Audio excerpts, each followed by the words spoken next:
Então, nós vamos falar sobre a liberdade do discípulo, baseado em João 8, 31 a 36.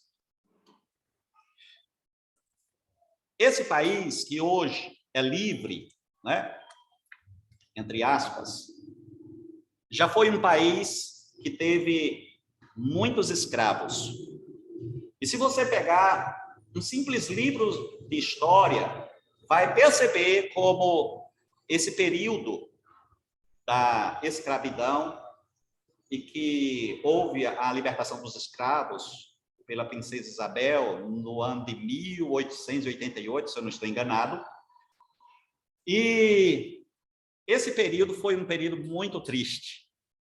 Os escravos vinham da África, vendidos, diga-se de passagem, pelos próprios africanos, chegando aqui, se submetiam ao regime de escravidão, eram forçados, digamos assim. Muitos desses escravos que eram pegos morriam na trajetória. De acordo com um estudo que eu fiz, cerca de 60% morriam na trajetória e eram jogados ao mar mesmo, para os tubarões. Mas o que eu quero enfatizar aqui é a questão de que a escravidão é uma coisa muito triste. A pessoa não tem liberdade. A pessoa é obrigada a se submeter a este regime terrível, desumano, e não é, com certeza, da vontade de Deus. Porém, a escravidão não é de hoje nem de ontem. Nos tempos bíblicos já existiam escravos. As pessoas mais ricos compravam os escravos, e os escravos, eles ficavam a vida toda como escravos. Deus proibiu a escravidão entre os israelitas, ou seja, não podia ter escravo dos próprios israelitas. Quando uma pessoa escrava queria a liberdade, ela precisaria comprar sua liberdade, o que era muito difícil, pois ela era escrava. Para uma pessoa ser livre ou liberta da escravidão, ela precisaria ou comprar a liberdade, ou então um outro senhor mais poderoso, mais rico, comprar aquele escravo, né? E depois dar a ele a carta de alforria, dar a ele a liberdade. A partir de hoje você está livre. Pode viver a sua vida, pode resolver a sua vida como você bem quiser. Alguns desses escravos livres, entretanto, escolhiam deliberadamente continuar escravo daquele senhor, daquele patrão. E aí o patrão pegava aquele escravo e furava a orelha dele, né? Colocava alguma coisa, uma espécie de anel, sei lá, como é que coloca aqui, brinco, alguma coisa assim na orelha, como que dizendo que aquele escravo pertencia àquele dono, àquele senhor. Nós vamos falar sobre esse assunto hoje, mas é do ponto de vista espiritual, meus irmãos. A liberdade do discípulo. Nós somos discípulos de Jesus. Nós somos discípulos e somos discípulos livres. Livres dos antigos donos, dos antigos senhores. Nós éramos escravos do pecado, escravos do mundo e escravos de Satanás. E nós fomos como que arrebatados das mãos desses antigos senhores, e vamos dizer aí a Satanás, das mãos de Satanás, fomos tomados a força, com poder, um Senhor maior tomou cada um de nós dessas mãos para nos dar a liberdade. E claro, agora nós somos livres desses antigos donos, mas escravos de Jesus. Escravos por opção, escravos por escolha, como eu dei a ilustração do escravo que era comprado e que resolvia e escolhia deliberadamente continuar escravo daquele dono. Deixa aí, por gentileza, quem está com... Está aberto aí.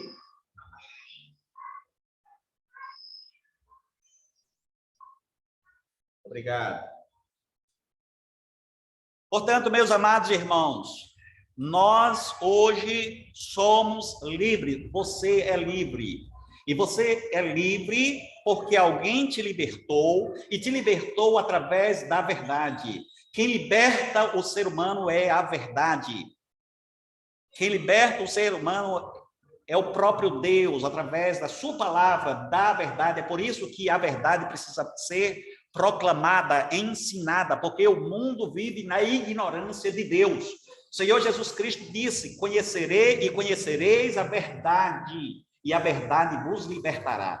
Quando Jesus falou essas palavras, falou para os judeus, eles eram escravos, e eles ficaram assustados. Como assim conhecereis a verdade sereis livres, que está em João 8, 32, e conhecereis a verdade vos libertará.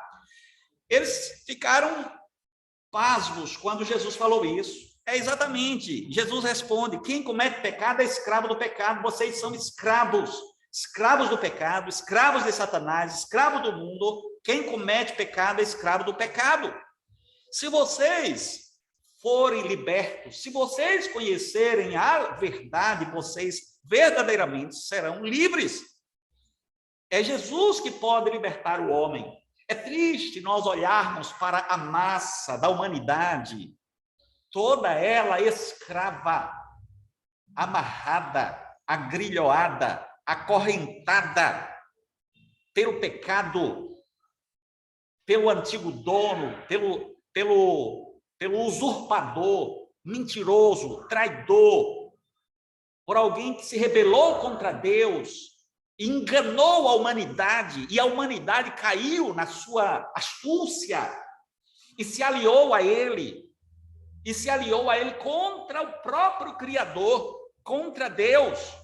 É triste nós olharmos para esta humanidade e vermos que esta humanidade está escravizada. A exceção apenas são aqueles que foram libertos pelo Senhor Jesus Cristo. O povo de Deus, a igreja do Senhor. Irmãos, a escravidão tem suas consequências terríveis. A escravidão tem as suas implicações. Uma pessoa escrava do diabo, ela não sabe o que é a verdadeira felicidade. Uma pessoa escrava do diabo, ela vegeta, ela se submete às imposições, ela faz aquilo que agrada o diabo, não consegue fazer o que agrada a Deus. A inclinação contínua desta pessoa, ou destas pessoas, é fazer o que desagrada a Deus, é pecar, é se rebelar contra Deus, é ofender a Deus, é desobedecer a palavra de Deus, é quebrar a lei de Deus. Porém, nós, ainda que, efetivamente, de alguma vez por outra, nós pecamos, nós falhamos, nós somos livres. Você é livre. Esta é a verdadeira liberdade. Mesmo que você, por exemplo, more num país que subjugue a sua liberdade, de alguma forma, você é livre em Cristo Jesus. E aí a gente vê as mais variadas histórias de irmãos, de irmãs, que são escravas, que são tolhidas da sua liberdade, que são impedidas, por exemplo, de ir a uma igreja, de fazer o bem ao próximo, de ler a Bíblia e assim por diante. Estes irmãos são livres em Cristo Jesus. É só você, por exemplo, dar uma olhada para a vida do apóstolo Paulo. Paulo era aprisionado, ele era literalmente preso, mas ali na prisão, ele dizia que a palavra de Deus não estava algemada, não estava presa. Ali da prisão, ele escrevia cartas que, inclusive, viraram Bíblia, a palavra de Deus. Ele pregava o evangelho.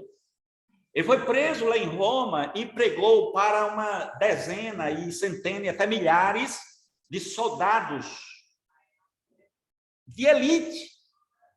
da guarda romana, ele teve o privilégio de pregar o evangelho a estes homens. Por isso que ele diz assim: os da casa de César te saúda. Quem são esses da casa de César? Que César é esse, senão o imperador? E quem são esses da casa de César? Os crentes que se converteram, os soldados que se converteram, né? E que eram servos do imperador, mas que se converteram ao Senhor Jesus Cristo. A palavra de Deus não está algemada. Você não está algemado. Você não é mais escravo do pecado. Você não é obrigado mais a pecar. Você é livre hoje em Cristo Jesus. Você é uma nova criatura. A palavra diz que quem está em Cristo é uma nova criatura. As coisas velhas já passaram, eis que tudo se fez novo. E ainda a palavra nos informa que, ainda que os nossos pecados sejam como a escarlata, ou como o carmesim, se tornarão branco como a neve. Então nós somos brancos, lavados, remidos pelo sangue do Cordeiro, somos novas criaturas, somos livres em Cristo Jesus. Você está livre hoje para pregar o evangelho, você está livre hoje para viver a palavra de Deus, você está livre hoje para viver para a glória de Deus, esperar a volta gloriosa do Senhor Jesus Cristo. É inadmissível nós vermos hoje muitos crentes que não sabem, não conhecem a sua identidade, que não sabe quem é, não sabe de onde veio, não sabe para que existe aqui, não sabe para onde vai, porque são crentes que ignoram a sua liberdade, que não conhecem a verdade de Deus, a palavra de Deus, o Senhor Jesus Cristo, que não sabe que é livre em Cristo Jesus, e aí continua ainda de mãos dadas com o antigo Senhor, com o antigo dono. Você não pode andar de mãos dadas com o antigo dono.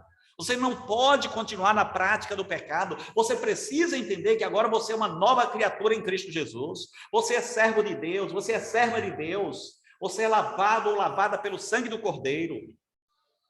Vamos então ver aqui o que é que nós podemos aprender neste momento.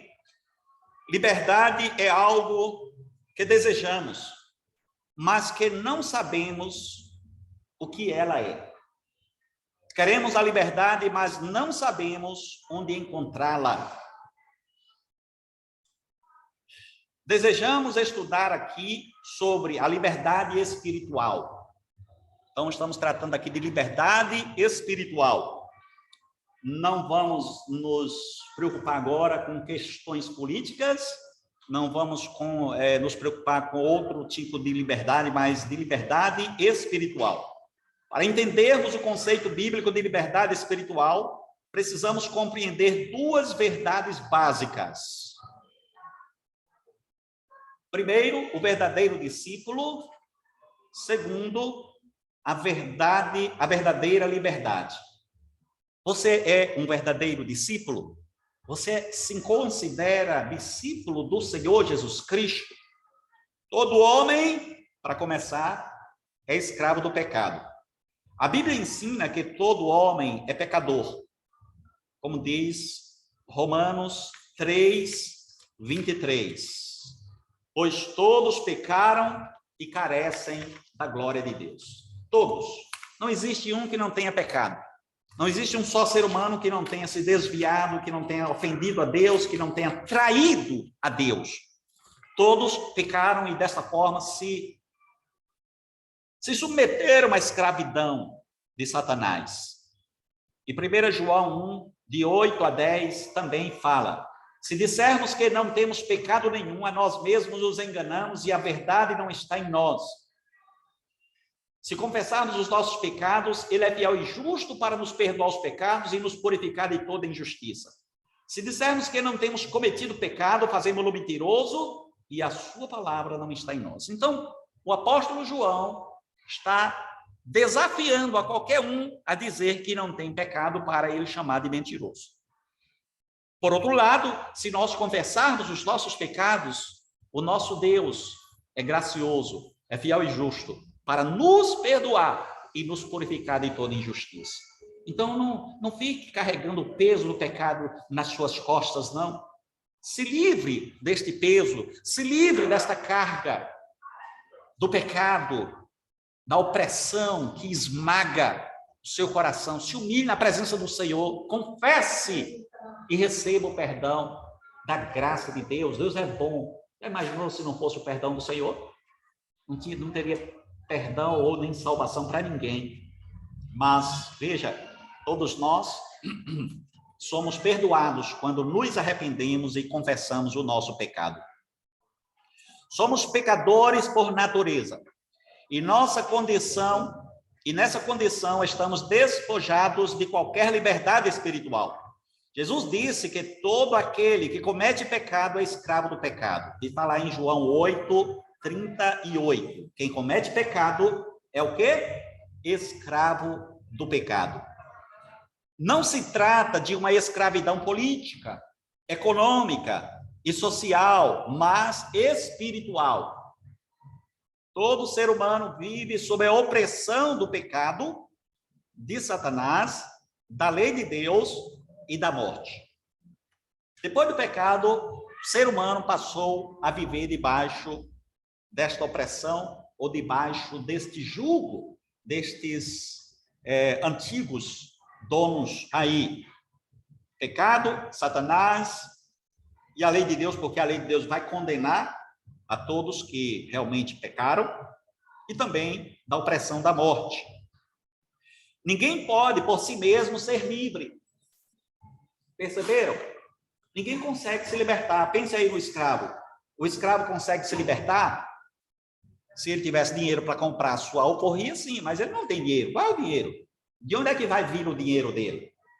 É necessário que alguém venha e o liberte.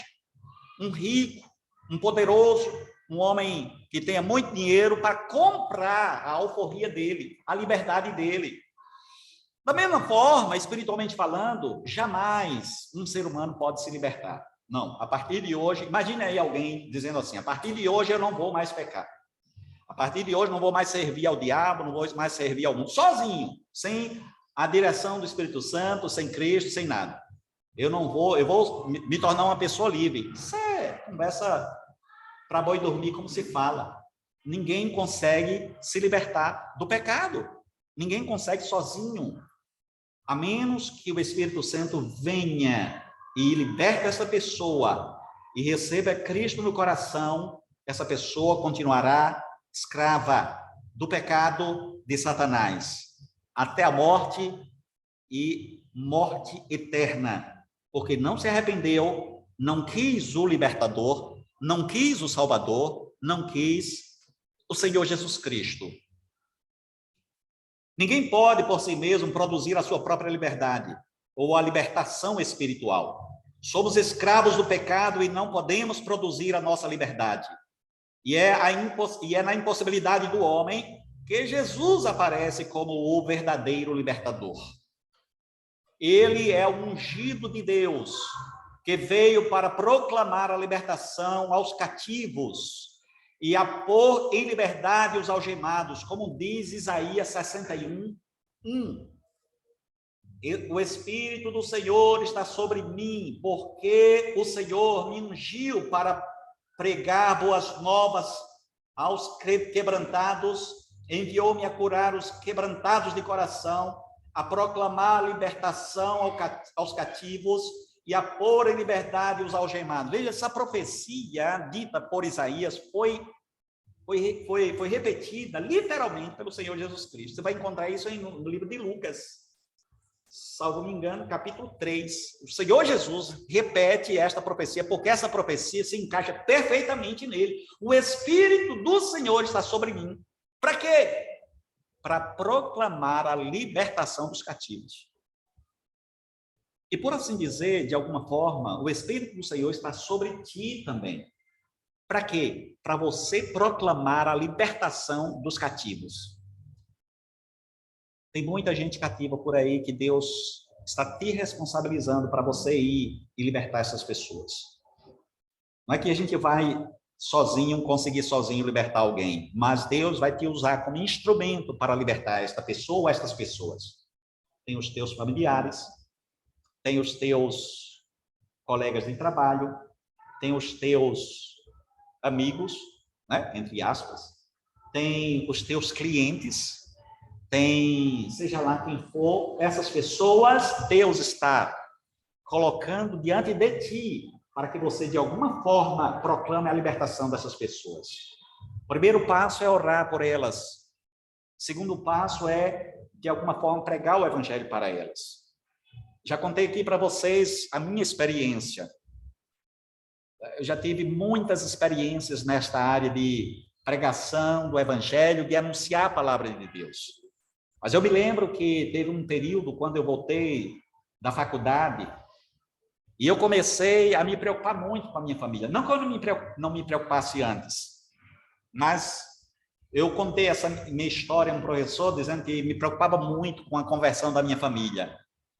E o professor disse assim, olha, você tem que entregar ao Senhor e confiar nele, que ele vai fazer alguma coisa por sua família. Aí eu fui, continuei os meus estudos, até que quando eu concluí, eu comecei a ensinar a Bíblia para aqueles que quiseram se reunir comigo.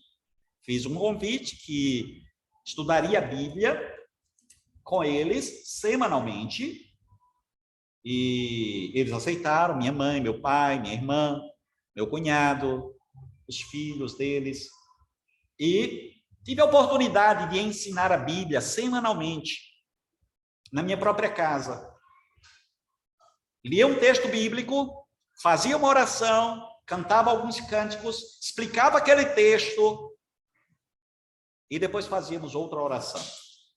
No final de aproximadamente 6 meses, eu tive a felicidade, a bênção, de ter todos eles convertidos aos pés do Senhor. E eles hoje servem ao Senhor Jesus Cristo, são servos de Deus. Meu pai é diácono, já tem mais de 80 anos, é diácono na igreja. Meu cunhado também é diácono. Minha irmã é uma missionária, né, uma pessoa que prega a palavra de Deus, né, missionária lá na região mesmo onde ela está, não viajou, mas ela prega a palavra de Deus. Minha mãe, que estava afastada, voltou para os pés do Senhor. E eu tive o privilégio de batizar todos eles. E aí você diz, mas você é pastor, por isso que eles se converteram. Quem foi que disse? Pastor não converte ninguém, não. Não é o pastor que converte as pessoas. Quem converte é o Espírito Santo. O máximo que o pastor pode fazer é pregar a palavra de Deus, como qualquer pessoa que não é pastor pode e deve pregar a palavra de Deus. Irmãos, nós somos discípulos de Jesus Cristo, do nosso Salvador. Então comece a se preocupar, a se interessar pela sua família. Ninguém é mais escravo do que aquele que pensa ser livre, disse um pensador. O estudo de hoje apresenta Jesus como a verdade que liberta. A verdade que liberta. Quem é a verdade que liberta? Jesus. É sobre isso que nós vamos continuar estudando neste momento. Então, em primeiro lugar, como eu havia dito, 2 pontos, que é o que nós vamos estudar, 2 pontos. O primeiro ponto, o verdadeiro discípulo, e o segundo ponto, a verdadeira liberdade. Então, o verdadeiro discípulo. O ensino principal desse trecho é acerca do verdadeiro discípulo e da verdadeira liberdade. O texto que foi lido, que é João 8, 31 a 36. O verdadeiro discípulo. Podemos afirmar que somente o verdadeiro discípulo pode desfrutar da verdadeira liberdade. Muitos judeus se diziam crentes em Jesus, mas eles sabiam que a fé deles não tinha consistência. Está lá em João 2, de 23 em diante. João 2, de 23 em diante. Veja o que é que diz. O que é que diz?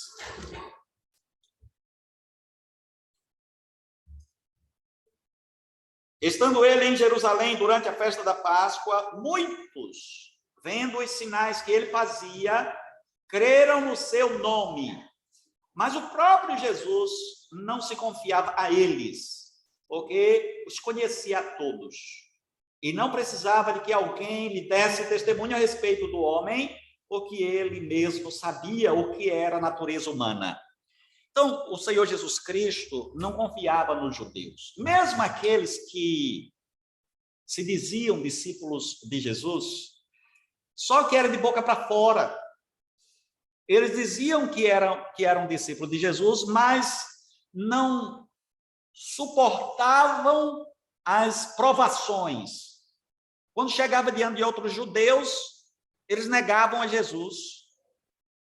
Não seguravam, não eram firmes, tinham vergonha de dizer que eram servos do Senhor Jesus Cristo. Então, alguns deles se convertiam, mas era de fachada, como nós falamos. Não era uma conversão genuína. A pergunta é: você tem coragem de dizer para a sua família, para os seus amigos, para os seus colegas de trabalho, que você é crente em Cristo Jesus? A sua vida é condizente com a sua pública profissão de fé? Você vive como um crente? Você é um crente autêntico? Essa é uma pergunta muito importante e que merece uma boa resposta.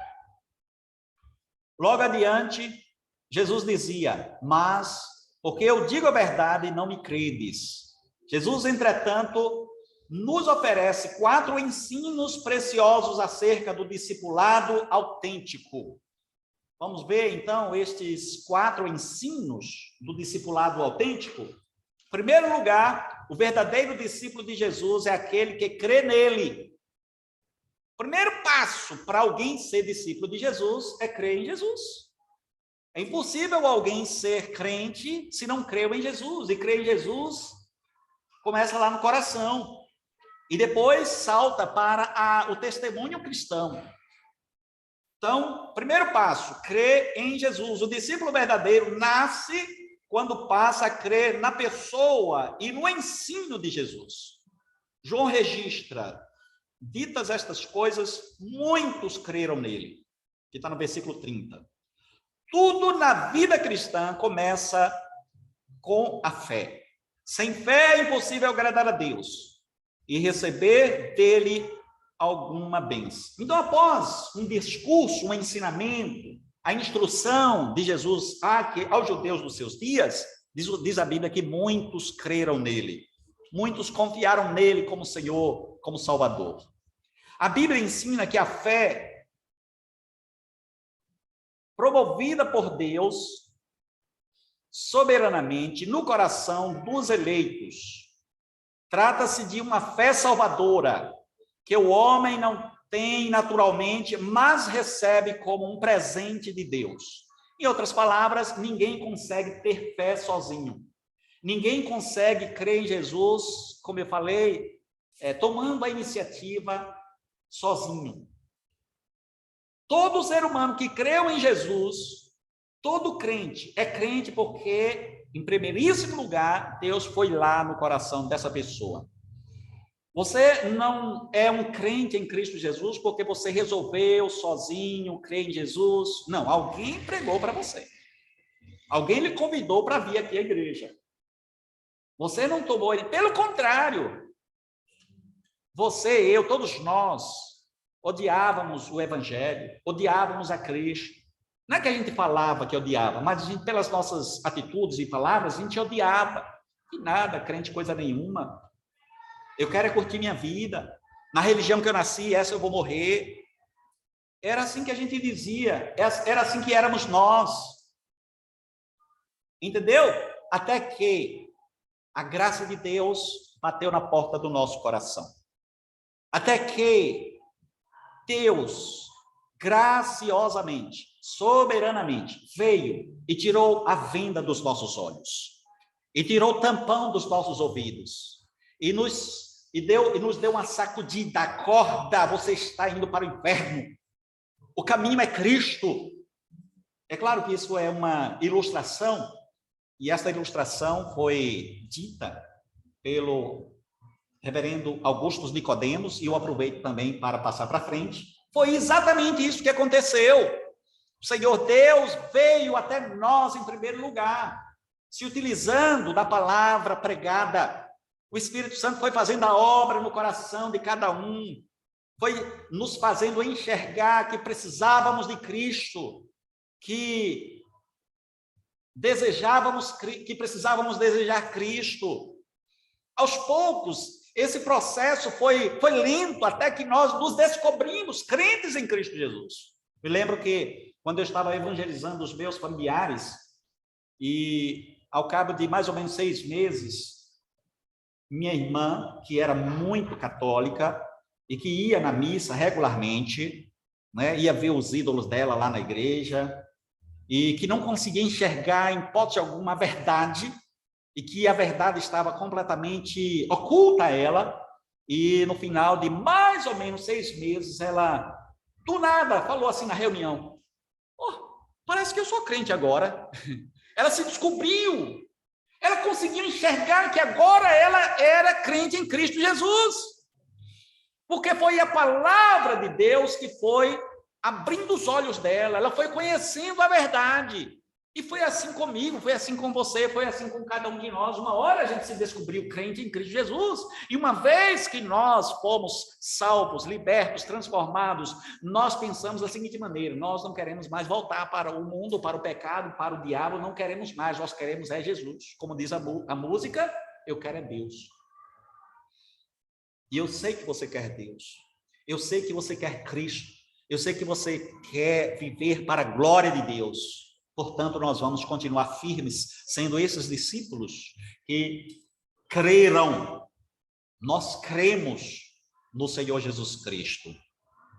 A Bíblia diz em Efésios 2:8, né? Trata-se de uma fé salvadora que o homem não tem naturalmente, mas recebe como um presente de Deus. E Efésios 2:8 diz: pela graça sois salvos mediante a fé. Isso não vem de vós, é dom de Deus.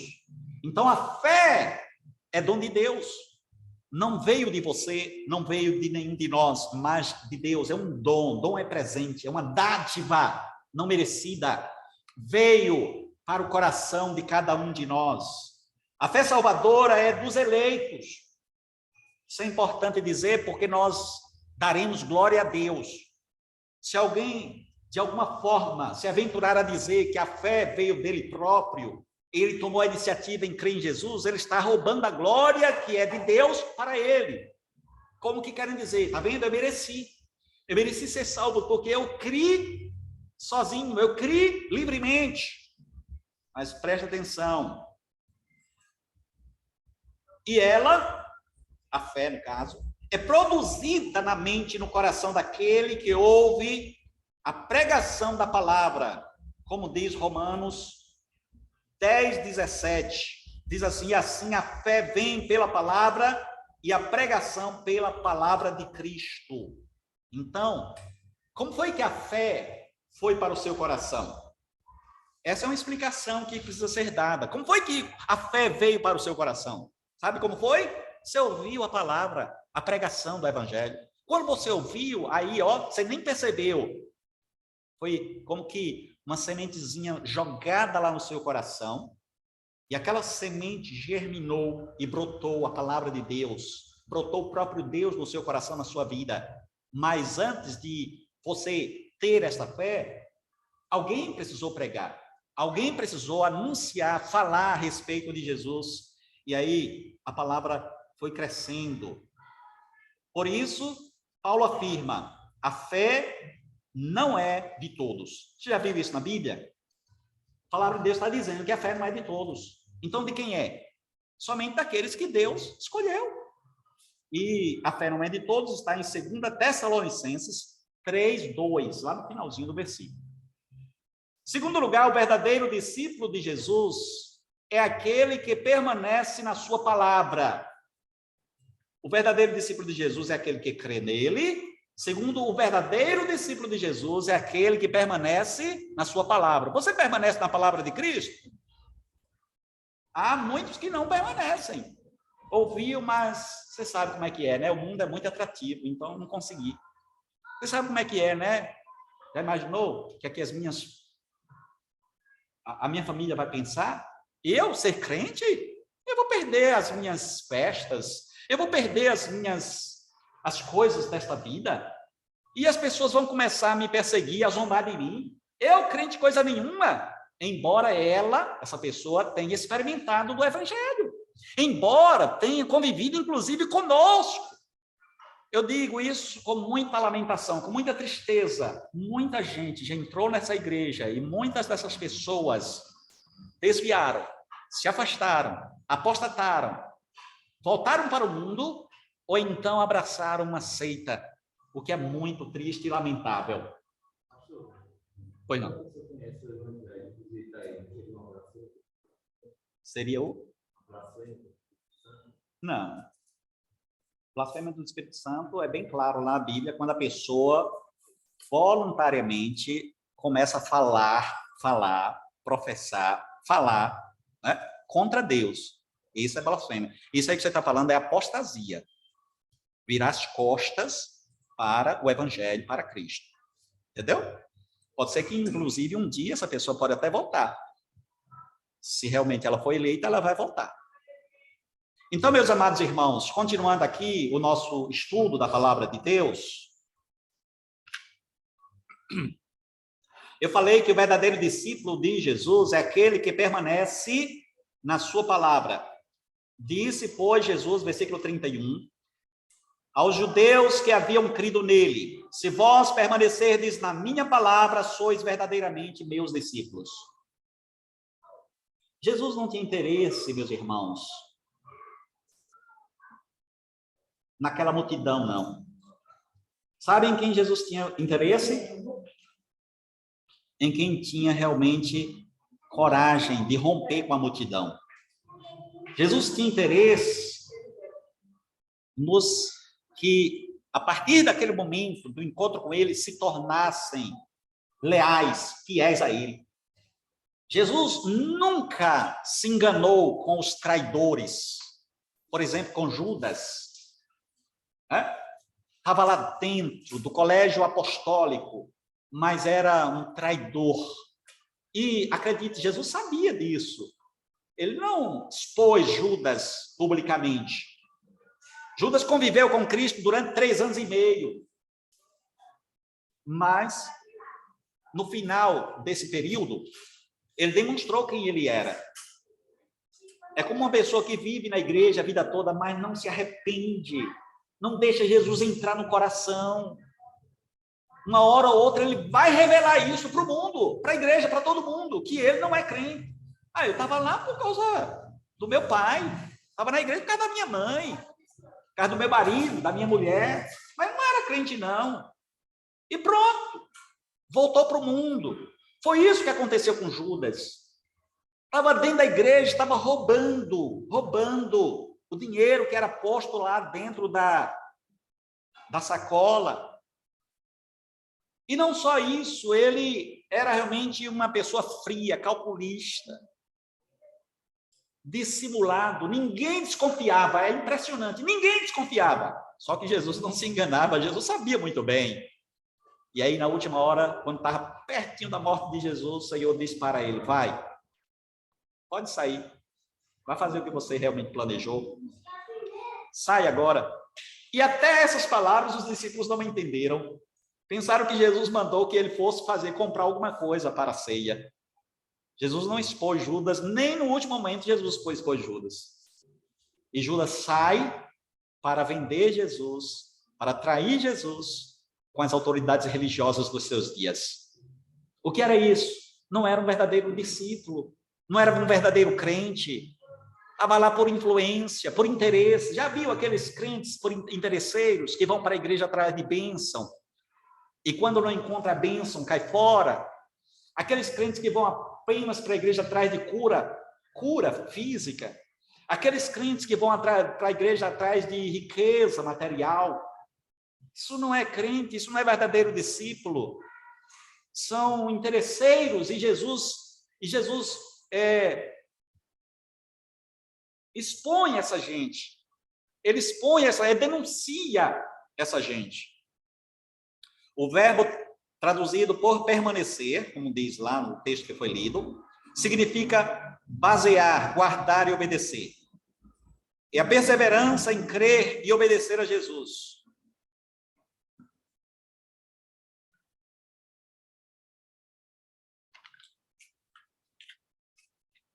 Vamos ler lá João 15, 6 e 7? João 15, 6 e 7. Diz assim: se alguém não permanecer em mim, será lançado fora, à semelhança do ramo, e secará. E o apanham, lançam no fogo e o queimam. Se permanecerdes em mim, e as minhas palavras permanecerem em vós, pedireis o que quiserdes e vos será feito. Nisto é glorificado meu Pai, em que deis muito fruto, assim vos tornareis meus discípulos. Portanto, o discípulo permanece, o verdadeiro discípulo permanece em Jesus. Então, isso é perseverança. O que fala lá, os 5 pontos do calvinismo, não é isso? A perseverança dos santos. E, claro, essa perseverança dos santos é perseverar em Jesus, com a ajuda do Espírito Santo. É o Espírito Santo que ajuda essa pessoa a perseverar. Agora, abre em Hebreus, capítulo 3, no versículo 14, ao que diz a palavra de Deus. Hebreus 3, 14. Porque nos temos tornado participantes de Cristo, se de fato guardarmos firmes até o fim a confiança que desde o princípio tivemos. Esses textos, aparentemente, jogam a responsabilidade para o homem. E, de fato, a responsabilidade é do homem. Permanecer em Cristo, a responsabilidade é sua, é minha, é de cada um de nós. Mas sabendo que, embora seja a nossa responsabilidade de perseverar, de continuar firme na palavra de Deus, nós só conseguimos perseverar se o Espírito Santo nos auxiliar, nos ajudar. Ninguém consegue sozinho. Aliás, a santificação é uma doutrina muito importante na Bíblia. Essa doutrina bíblica da santificação joga a responsabilidade para o homem. O homem colabora com o Espírito Santo na santificação, diferentemente da salvação, da eleição. A eleição é um ato exclusivo de Deus, a salvação é um ato exclusivo de Deus. O homem não ajuda em hipótese alguma, não consegue, não tem como, ele está morto nos delitos e pecados. Um morto não vê, não fala, não ouve, não se mexe, não tem reação nenhuma. Mortos nos delitos e pecados. E aí Deus vem e ressuscita. Nós fomos ressuscitados. A partir do momento que nós somos ressuscitados, regenerados, transformados, nos é colocado sobre nós o dever, a obrigação de buscarmos a santificação diariamente. Somos discípulos que devemos perseverar no Senhor e buscar essa santificação.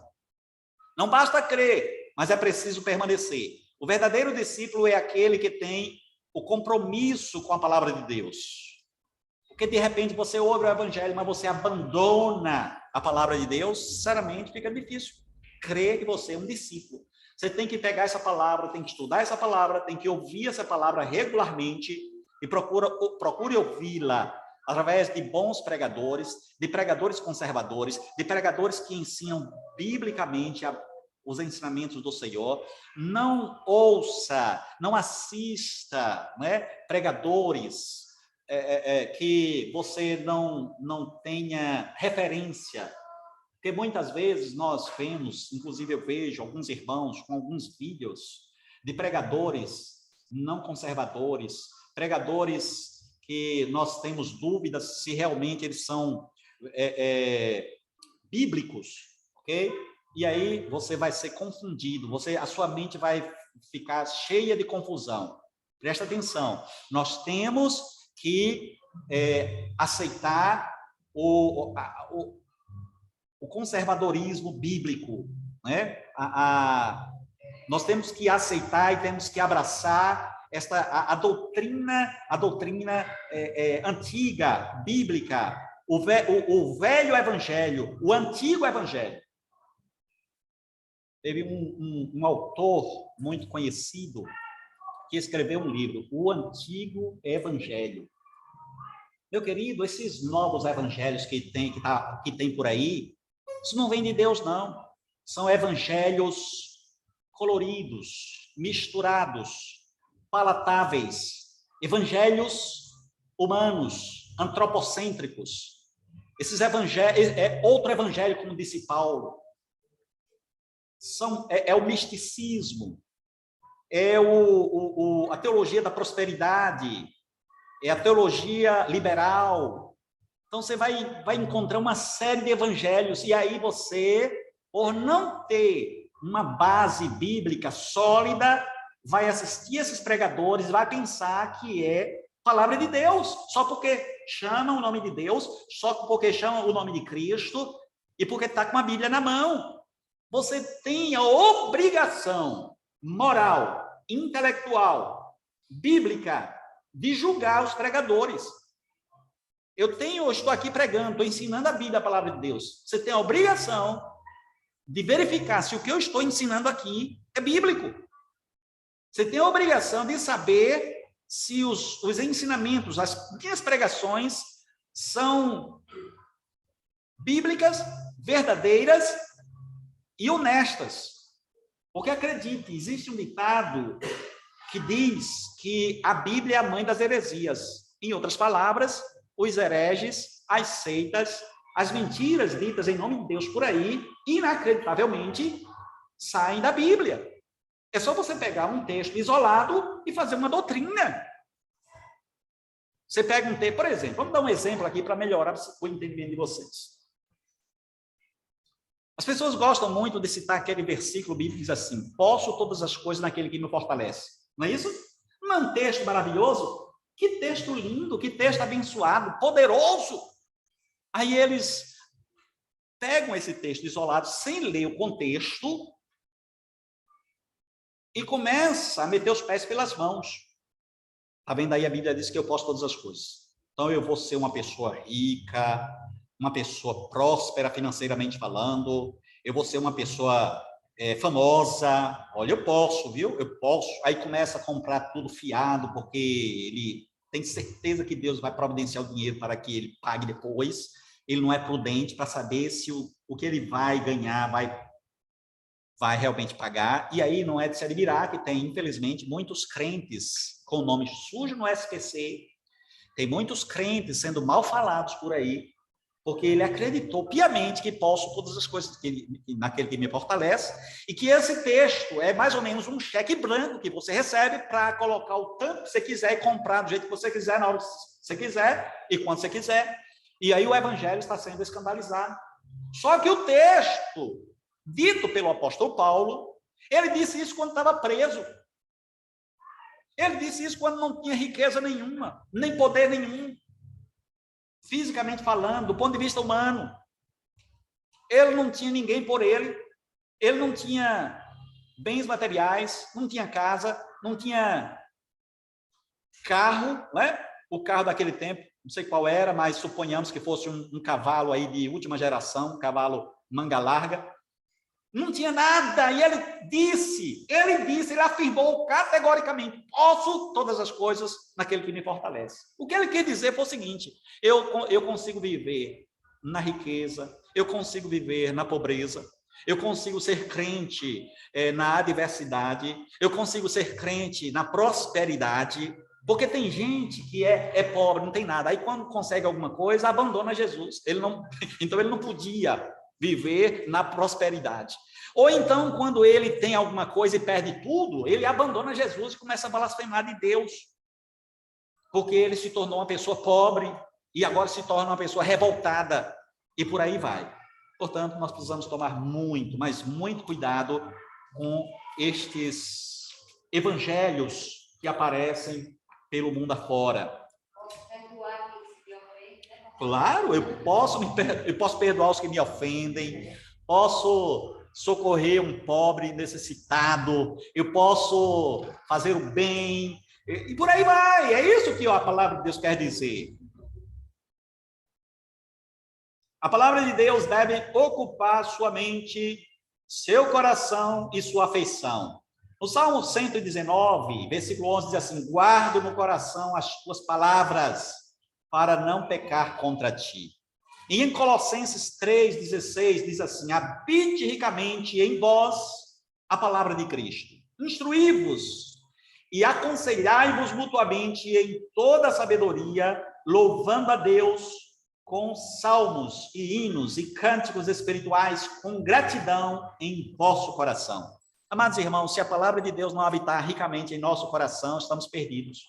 A palavra de Deus tem necessariamente que habitar no coração de cada crente, de cada filho de Deus. Os judeus, né, primitivos lá do Antigo Testamento, especialmente aqueles que eram mestres, eles memorizavam o Pentateuco. Ninguém podia ser mestre se não tivesse os 5 primeiros livros da Bíblia memorizado. Eu pergunto para você hoje, você tem pelo menos um versículo, alguns versículos memorizados na sua cabeça? Ah, pastor, é muito difícil memorizar. Bom, é difícil para quem não quer. É difícil para quem não quer se esforçar. Você pode, não existe ninguém mais inteligente do que ninguém, não. Todos nós somos inteligentes. Existem, sim, pessoas que estudam mais do que as outras, que se esforçam mais do que as outras. Você é inteligente, Deus criou você à imagem e semelhança dele. Você é uma pessoa que se parece com Deus. Deus é inteligente, Deus é sábio, Deus planeja, Deus ensina. Tudo isso pode ter em você. São os atributos comunicáveis de Deus. Então, presta atenção, vamos nos esforçar mais com a palavra, e como eu falei, assistir bons autores, ler bons livros, né? Os meus discípulos sempre me perguntam, né? Pastor, o que é que você acha desse autor aqui?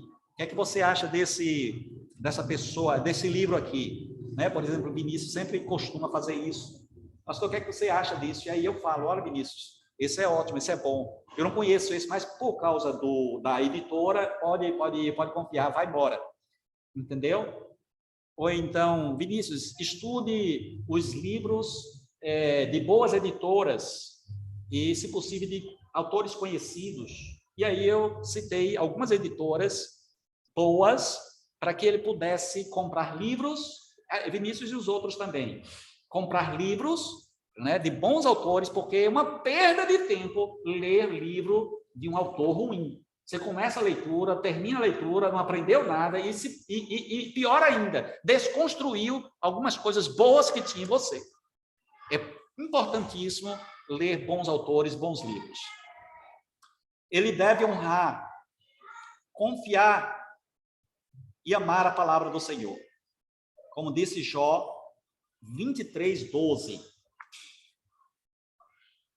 Do mandamento de seus lábios nunca me apartei. Escondi no meu íntimo as palavras da sua boca. Jó falou essas palavras. Jesus disse aos discípulos incrédulos e desobedientes: a minha palavra não está em vós. Você acredita que Jesus teve a coragem de falar isso para algumas pessoas?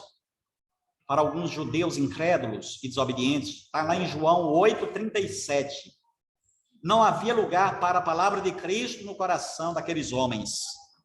E o nosso tempo se esgotou, né? Vamos andar só mais um pouquinho. Segundo lugar, meus irmãos, ou terceiro lugar, o verdadeiro discípulo de Jesus é aquele que recebe a revelação da verdade. Vou repetir. O verdadeiro discípulo de Jesus é aquele que recebe a revelação da verdade. E conhecereis a verdade. Quem é que conhece a verdade? O discípulo. E quando você conhece a verdade, você é liberto. Você só pode ser liberto quando conhece a verdade. Graças a Deus, a verdade existe e pode ser conhecida. Deus existe e com ele toda a verdade. Mas ninguém pode conhecer a verdade se não for pela revelação sobrenatural. Então, esta verdade que é Deus, que é Cristo, Jesus falou, eu sou o caminho e a verdade e a vida, ninguém vem ao Pai senão por mim. Quando ele diz isso, né, lá em João 14, versículo 6, quando ele diz isso, ele quer dizer, em primeiro lugar, que a verdade existe. Em segundo lugar, que a verdade só é possível através dele. Você não pode conhecer a verdade. Vivemos numa época do relativismo.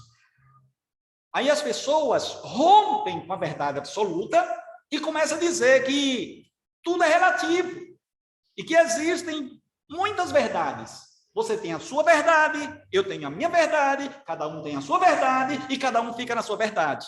E relativizam a verdade absoluta. Mas nós continuamos firmes na verdade absoluta. A verdade absoluta é Cristo.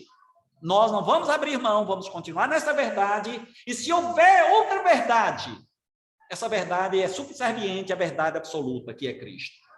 E toda e qualquer verdade só é verdade por causa da verdade absoluta, que é Cristo. O homem não pode receber coisa alguma se do céu não lhe for dada, que está lá em João 3:27. Então, até a verdade é recebida do céu, é recebida de Deus. Deus ilumina o nosso entendimento para compreendermos quem é Jesus. 2 Coríntios 4:6 diz assim, 2 Coríntios 4:6.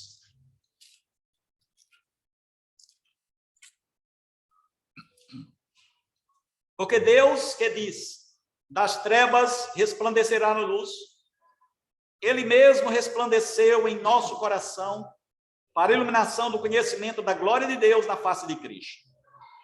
Então, Cristo é esta luz. Jesus afirmou de maneira indubitável que ninguém jamais conhece a Deus se o Filho não o revelar.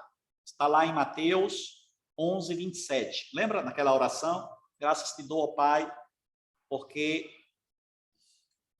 ocultaste estas coisas aos sábios e entendidos, mas as revelastes aos pequeninos. Então, ele fala nesta oração que Deus revelou seus mistérios aos pequeninos. Quem são os pequeninos? Somos nós. Somos os seus seguidores, somos os seus discípulos. E tivemos a bênção, o privilégio de receber a revelação de Deus, de conhecer a verdade, de conhecer o próprio Deus através do Senhor Jesus Cristo. É pela vontade de Deus, por intermédio de Jesus, que temos acesso à verdade. Jesus é a verdade que nos foi revelada para sermos conduzidos ao Deus verdadeiro. Não foi ele que disse, vou repetir o texto, João 14:6, eu sou o caminho e a verdade e a vida, ninguém vem ao Pai senão por mim, disse o nosso Senhor Jesus Cristo. Finalmente, o verdadeiro discípulo de Jesus experimenta a verdadeira liberdade. O verdadeiro discípulo de Jesus experimenta a verdadeira liberdade. E conhecereis a verdade, e a verdade vos libertará. A liberdade aqui significa a libertação do pecado. William Hendrickson comenta, a pessoa é livre quando o pecado não tem domínio sobre ela. E quando a palavra de Cristo domina seu coração e sua vida. Portanto, o fato de sermos livres não significa dizer que ainda não pecamos eventualmente. O pecado para o crente é como um tropeço. Você tropeça todo dia e toda hora? Eu acho que não. Imaginou? Você sai ali e tropeça, cai. Vai, anda mais 10 passos, tropeça e cai. Não é a nossa realidade. Mas a gente tropeça, não é verdade? Eventualmente a gente vai tropeçar.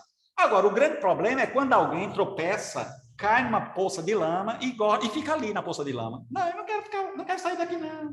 Eu vou continuar nessa laminha boa aqui. E fica lá na lama do pecado. Fica lá servindo ao mundo, ao diabo. Você é um crente lavado e remido pelo sangue do Cordeiro. Você, se alguma vez e em algum momento você tropeça, você pede logo socorro. Senhor, me socorre, eu tropecei. Senhor, eu caí. Senhor, eu pequei. Senhor, eu me arrependo. Senhor, tem misericórdia de mim. Me ajuda a retornar. Me ajuda a recomeçar. Por que é que muita gente não volta? Porque não faz essa oração. Está na igreja, tropeçou, mas não fez a oração pedindo socorro, pedindo clemência para voltar. Aí gostou, caiu e gostou lá do pecado, gostou da lama e ficou por lá mesmo. Mas o crente verdadeiro é aquele que se arrepende e volta, se volta para o Senhor. A pessoa é livre quando recebe a libertação, a liberdade espiritual, que o capacita a escolher não pecar. Todo ser humano que ainda não recebeu a salvação de Deus é escravo do pecado. Eu queria ler pelo menos um texto aqui. 2 Pedro 2,19. Tem vários textos aqui, eu vou ler pelo menos um para a gente encerrar. 2 Pedro 2:19. Diz assim: prometendo-lhe liberdade quando eles mesmos são escravos da corrupção, pois aquele que é vencido fica escravo do vencedor. Então, nós não podemos continuar escravos do pecado, escravo do diabo, escravos do diabo. Jesus é o autor da liberdade. Se, pois, o Filho vos libertar, verdadeiramente sereis livres, que está no versículo 36. A condicional se deixa a responsabilidade para o homem decidir, mas a ação de libertação ou serem livres é de Jesus. Não alcançamos a liberdade buscando a liberdade, mas sim a verdade. A liberdade não é um fim, mas uma consequência. Você busca a verdade, aí você é liberto. Quando nós lemos, estudamos a palavra de Deus, nós somos libertos em Cristo Jesus. Eu gostaria de encerrar aqui e dizer que quando no nosso país a proclamação da libertação dos escravos, né, aconteceu, ou quando a pessoa proclamou a libertação dos escravos, muita gente, muitos escravos, centenas e até milhares de escravos que foram libertos, não sabiam o que fazer. Não sabiam o que fazer porque eles acostumaram aquele processo de escravidão, acostumaram a trabalhar, por exemplo, sem ganhar um salário.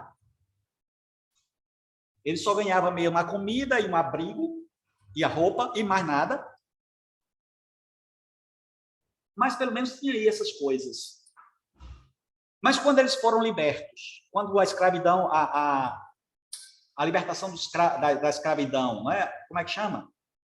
A Lei Áurea, não é isso? Lei Áurea, a libertação dos escravos. Quando aconteceu, pela princesa Isabel, a princesa Isabel era filha de Dom Pedro II. Dom Pedro II tinha feito uma viagem ao exterior e estava havendo uma luta muito grande, uma batalha por algumas pessoas pela libertação dos escravos. Eles queriam, mas os poderosos não deixavam, sempre os poderosos, né? Os ricos, os donos de usinas, né? De engenho, de açúcar, eles não queriam, em hipótese alguma, a libertação dos escravos. E a luta política era muito grande. E quando Dom Pedro foi para o exterior, quem ficou no lugar dele foi justamente a princesa, né? Ela ficou sendo, então, a imperatriz, momentaneamente. Ela ficou, e aí ela foi pressionada pelos abolicionistas, foi pressionada a declarar a proclamação, né, a libertação dos escravos. E ela teve coragem, e ela foi lá e proclamou a libertação dos escravos, a Lei Áurea. E como eu falei, com isso, tem aí no país inteiro escravos livres, mas que não sabiam o que fazer. Não sabiam o que fazer, e muitos deles começaram a ser marginais, a roubar, a praticar crimes, e por aí vai. Eu quero dizer uma coisa para vocês, meus amados irmãos, para concluir essa palavra aqui. Nós fomos libertos do antigo dono, do antigo senhor. Mas nós não ficamos à toa, não. Hoje nós temos um novo dono, um novo senhor. E nós sabemos muito bem quem somos e o que fazer, o que fazemos. Hoje nós andamos e servimos livres do pecado, do diabo e do mundo, e servimos ao nosso Senhor e Salvador Jesus Cristo. Que nós, a cada dia, façamos jus do nome de cristãos, de discípulos de Jesus, e andemos como tais, praticando a palavra de Deus ensinando a palavra de Deus, estudando e andando pelos caminhos do Senhor. Amém? Vamos orar. Senhor, obrigado pela tua palavra. Aplica em nosso coração. Fala conosco. Obrigado porque o Senhor falou conosco. Dá-nos a tua graça, a tua direção, a tua orientação na nossa vida como discípulos do Senhor Jesus Cristo. Nós te pedimos isso gratos. Obrigado pela tua palavra, Senhor, que nos ensinou nesta manhã. Em nome de Jesus, aquele que vive e reina para sempre. Amém.